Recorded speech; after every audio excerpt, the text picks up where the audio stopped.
Yes, ni leo tarehe 4 mwezi wa kwanza mwaka wa 2025. Baraza la Mitihani la Tanzania linalofahamika kama NECTA limetangaza matokeo ya kidato cha pili pamoja na matokeo ya darasa la 4 ya mwaka wa 2024. Kwa hiyo kama bado mpaka saizi hujaweza kufanikiwa kutazama matokeo hayo, nimekuwekea link chini ya hii video unayoitazama saizi kwenye sehemu ya comment, lakini pia kwenye sehemu ya description unaweza ukabofya yako, iko linki ya blue, utaibofya na moja kwa moja ukifanya hivyo itakuleta kwenye hizi mikoa.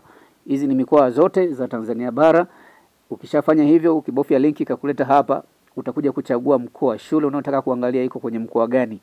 Na ukishabofya kwa mfano kama ni Mwanza, utaibofya hiyo Mwanza, na ukishafanya hivyo wilaya za Mwanza ndo zitafunguka. Fuatisha hizo hatua kwa kubofya linki ambayo iko chini ya hii video, na ukishabofya mkoa itakuja hizi wilaya unazoziona, na ukishachagua wilaya utakuja kuchagua wilaya. Kwa mfano kama wilaya yako ni Mwanza mjini, utakuja kubofya hapo. Kama ni Kwimba utabofya hapo, na ukishafanya hivyo shule zote za kwenye hiyo wilaya ambayo utakuwa umeichagua ndizo zitakazojitokeza.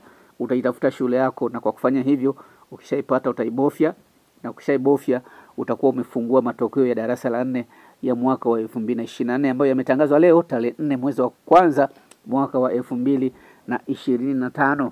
Usisahau kusubscribe channel yetu, hakikisha unafuatisha hizo hatua, bofya link ambayo iko chini ya hii video. Ukishaibofya hiyo link nimekwambia itakuleta kwenye hizi mikoa, ni mikoa zote. Utachagua mkoa, shule yako iko kwenye mkoa gani. Ukishachagua